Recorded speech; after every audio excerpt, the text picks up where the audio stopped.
ঢাকায় হঠাৎ করে শহর জুড়ে এক রহস্যজনক ঘটনা। জনপ্রিয় অভিনেতা রাশেদ সীমান্তের বউ নিখোঁজ। থানা, পুলিশ, পোস্টার সব চলছে ফুল স্পিডে। এমনকি মুদি দোকানে, লন্ড্রি দোকানদার, ড্রাইভার সবাই পুলিশের সন্দেহের তালিকায়। কি হচ্ছে এই শহরে? তবে গল্পটা বাস্তব নয়, নাটকীয়। নাটকের নামই বউ নিখোঁজ। সুবাতা রাহিক জারিফার গল্পে ইউসুফ আলী খোকনের চিত্রনাট্যে এবং রুমান রুনির পরিচালনায় তৈরি হয়েছে এই নাটকটি। প্রযোজনায় আছেন আকবর হায়দার মুন্না। আর নাটকটি দেখা যাবে ক্লাব 11 এন্টারটেইনমেন্টের OTT প্ল্যাটফর্মে।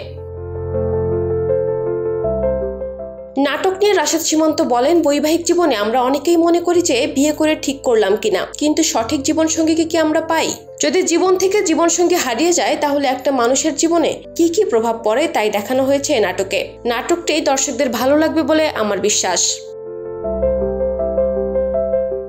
তিনি আরো বলেন, বউ হারানো মানে শুধু পুলিশ কেস নয়, মানসিক কেসও হতে পারে। নাটকে রাশেদের বিপরীতে আছেন অহনা রহমান, যিনি নিশ্চয়ই কোনো রহস্য লুকিয়ে রেখেছেন। সেটা জানতে হলে দেখতে হবে পুরো নাটক।